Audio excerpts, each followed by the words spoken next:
Without an economic reset with Russia, a peace deal for Ukraine may render Britain and Europe weakened relics of a unipolar past. Good afternoon, ladies and gentlemen. My name is Ian Proud, and I am the Peacemonger. It is Sunday afternoon, and if at the end of this video you wish to continue to support my work, then do please consider liking and subscribing to this channel, as that would help me very much as I continue to grow my community of peacemongers. Right, let's get into the discussion. In recent days, I have seen more mainstream media commentators claiming that a peace deal can't be agreed without Ukraine. In fact, they've been claiming this for the past year or so. But that is a statement of the blindingly obvious. Of course, Ukraine must agree to the terms of any agreement. But the thing is that Russia must also agree to the terms of any agreement. And it has been the exclusion of Russia from any direct dialogue on ending the war, which has led to the war dragging on for almost 4 years. It seems an obvious thing to say, although not obviously clear to mainstream media pundits in the West. But a peace deal has to be agreed by both Russia and Ukraine. This is a war that will not end with a decisive military victory by either side, with either Ukraine or Russia capitulating, even if Russia emerges in a stronger position, which appears most likely. Ultimately, the contours of any peace deal will represent that which both sides can live with in terms of how they present peace to their publics. But the detailed terms of any agreement will reflect the relative weight of both sides in the final negotiation. The one certainty in any peace deal is that Ukraine will become militarily unaligned. NATO membership will finally have been taken permanently off of the table, and in return, Ukraine will receive security guarantees that both it and Russia can accept. There is simply no scenario I can see in which Ukraine continues on its path to NATO membership. Deadlock on this issue, which Russia will not back down from, will lead to the continuation of the war, and that seems completely obvious. However, Russia will progressively be in a stronger position militarily and better able to navigate the economic impacts than Ukraine, which is already functionally bankrupt. Britain and Europe will increasingly struggle to give Ukraine the resources that it needs, not just to keep fighting, but also to avoid a shocking economic collapse.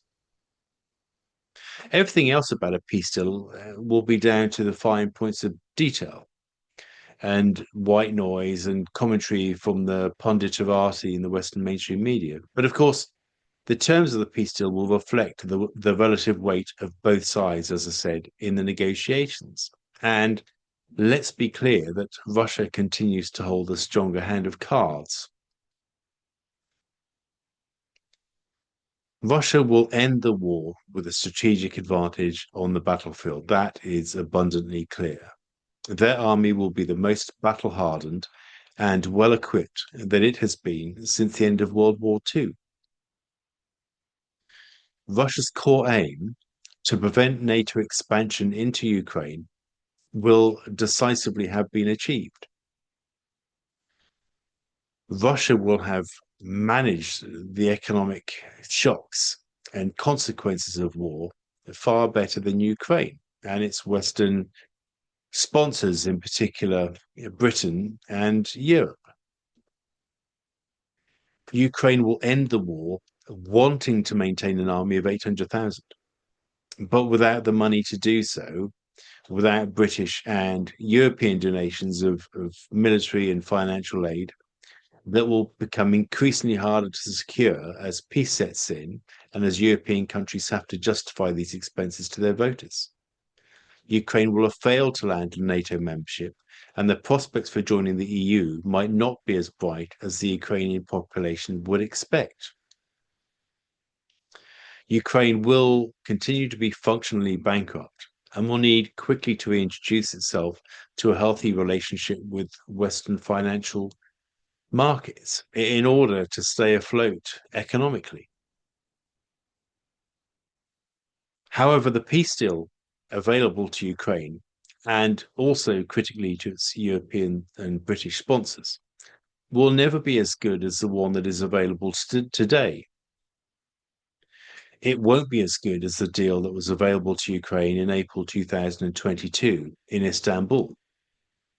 And fighting on for another year will simply stack the advantages more in favor of Russia, such that any final settlement just gets progressively worse for Ukraine. So, what is at stake? Both sides will sign an agreement when they are satisfied that it meets their respective needs. For Ukraine, or for Zelensky, that means a guarantee of not being attacked in the future. Possibly accelerated membership of the EU, although that is questionable, and provisions to help invest in post war economic reconstruction. These represent basic requirements for its stability and survival as a state, though not as a strategic victory. For Russia, by far the biggest requirement is that Ukraine is never able to join NATO in the future, which on its own will represent a huge strategic victory for Russia over the West. These are central issues. Um, but for Russia and also for Europe and for Ukraine, an end to the war may not deliver a genuinely normalized and enduring peace unless there is a normalization of economic relationships between Britain, Europe, Russia, and Ukraine, including but not limited to the lifting of economic sanctions.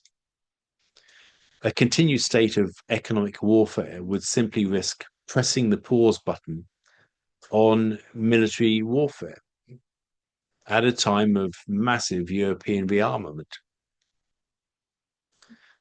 There would be little to motivate Russia to stop fighting in the first place, or to reduce its military readiness significantly following any armistice, if it believed that its economy would continue to be bombarded with economic warfare, squeezed by the West, even though it has successfully navigated the economic shock thus far of the war far better than Europe has. On economics in particular, Russia will be concerned about Ukraine within Europe pushing for a maintenance of a fundamentally hostile economic warfare against Russia, as it has since 2014, and as the Poles and the Baltic states, not to mention, of course, the Brits, have also done for many years. Russia will also undoubtedly want issues such as the widespread cancellation of Russia from the international arena reversed, borders reopened, and readmittance to international sporting and cultural events. The current Winter Olympics are a good reminder of this. So even though the USA is in pole position in bringing both sides together in the negotiation process, it will be ultimately decisions in Europe that dictate whether any peace sticks. And that raises questions about the role that the EU plays in the negotiation process itself.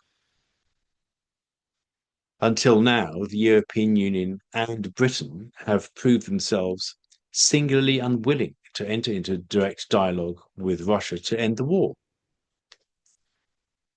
This merely adds to the sense that they are invested in the war's continuance. Efforts in Europe to agree to a lead negotiator with Russia, discussed over many months, have so far come to nothing. It is therefore right that the US has mediated the talks between Russia and Ukraine.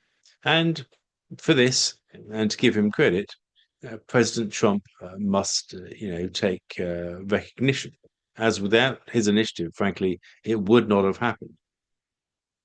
However, that poses risks that the US will not be able to leverage EU policy towards Russia and include in any peace deal clauses that depend on European and British agreement.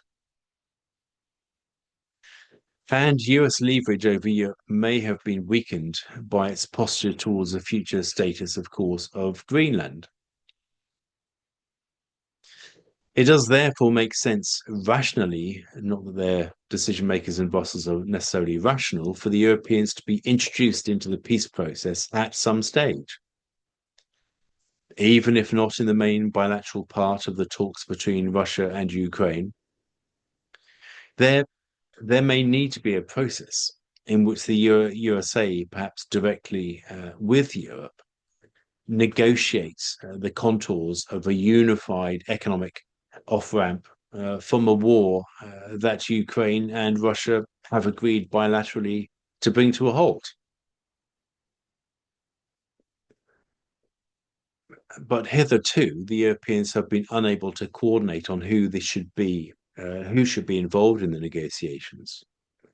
And the Russians clearly don't want it to be Kaya Kallas, who has shown herself set against any peace deal to end the war, setting unrealistic and frankly delusional conditions that she is not in a position to enforce on Russia. Based on the evidence so far, the Europeans will need, for the first time since the war started, or indeed since the Ukraine crisis started, to reimagine their role as an external party to the conflict, having to date positioned themselves directly as a party to the conflict through military, political, and financial support to Ukraine and their stated desire and strategy to defeat Russia. That means both a commitment to integrate and support Ukraine into the Union, but also, in fact, to normalize economic and wider relations with Russia, both of which are more complex tasks than sending money to Ukraine to keep fighting, which may explain why the Europeans seem to prefer for the war to continue. This may prove almost as difficult a task as obtaining bilateral agreement between Russia and Ukraine to end the fighting, given the lack of clear and decisive leadership within Europe itself. It is frankly difficult to see Ursula von der Leyen playing the peacemaker role, or frankly anybody else. Will it be the leaders of or a group of leaders from member states? And would it, in fact, make sense to include a small group of leaders, including from Central European states like Hungary, who have long opposed Europe's and Brussels and London's unconditional support for Ukraine and for the war? What role would Britain play, sitting outside of the EU and having been one of the biggest advocates for the continuation of the war? As Boris Johnson said, the desire must be to beat Putin and for Putin to be seen to have been beaten. These are hugely complicated matters, and I'm not confident that Europe will reach a decisive position anytime soon, not least given the months it has taken already to discuss the basics of who might engage in direct dialogue with President Putin. It's quite ridiculous. At the same time, the Europeans risk being even further sidelined in the process if they refuse to engage at all, which ultimately, may force them to commit to a meaningful role in the peace talks, although when that will be remains to be seen, because hitherto they've completely ruled themselves out of any involvement. One of the most fascinating aspects of the peace process is how it will finally be agreed and signed, and by whom. Zelensky has appeared for many months determined to sign off on any agreement through a direct meeting with President Putin. Periodically he raises this issue, and it appears to be something that he wants.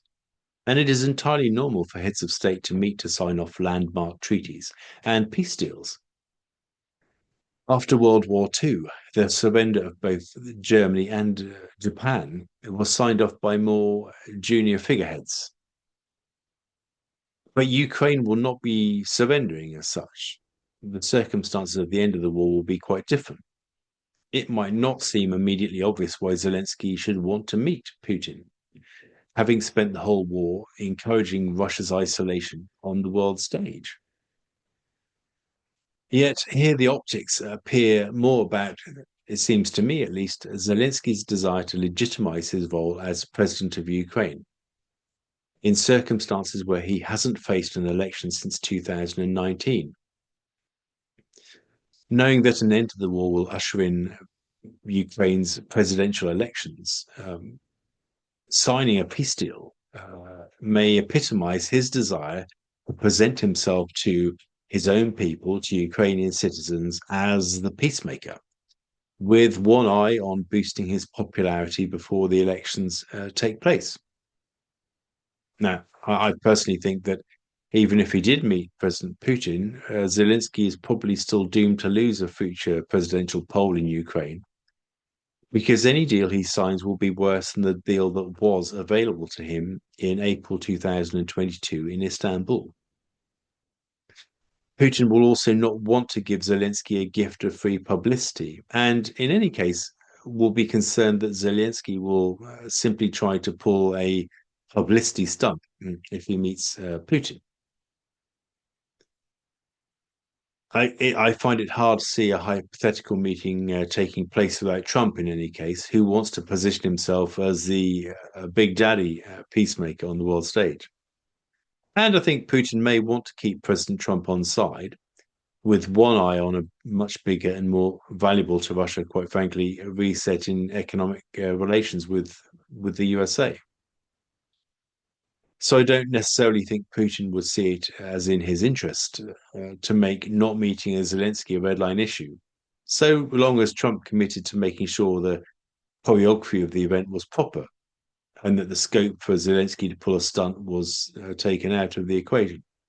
He will, in any case, know that he has a stronger claim to victory coming out of the war than Zelensky has. He will be seen by Russian people as the president who stared down NATO and prevented its expansion, weakening the perception of Western hegemony among countries in the developing world, and including in the BRICS grouping, and in the process sowing serious division within the European Union and with Britain. Zelensky, in the cold light of day, will be seen as a president who settled for a worse deal than that which was available to him in April of 2022. And even if the prospect of EU membership is accelerated, it is unlikely that Ukraine will be allowed to join as an equal member, and will have to, and will have bankrupted and depopulated itself for the right to second-class citizenship. The Poles and the French will almost guarantee that it doesn't join on equal terms. Both countries, Russia and Ukraine, will have lost very large numbers of troops to death or injury. Russia will reach back into history to justify this on the basis of fending off an existential threat to its nation in the guise not of Ukraine itself, but of the NATO military alliance, the largest military grouping in the world.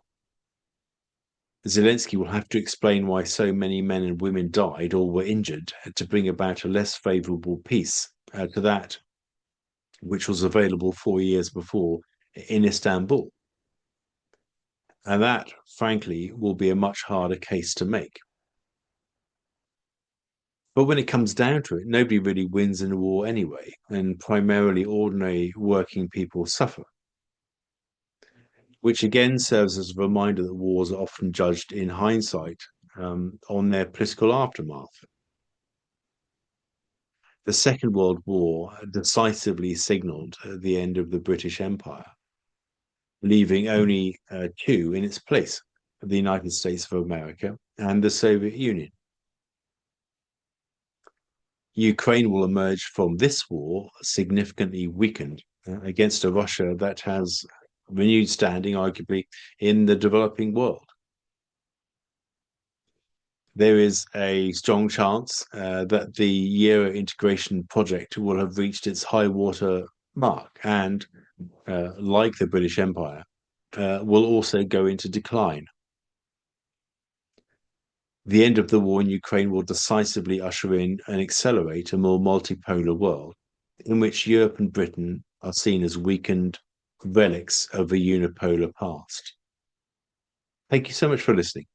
And do please look out for tomorrow's video, in which I welcome Scott Horton, who is the famous author of the book Provoked. Washington started the new Cold War with Russia, and the catastrophe in Ukraine. Thank you all so much. My name is Ian Proud. I'm the peacemonger, and wherever you are in the world, I wish you all very much peace.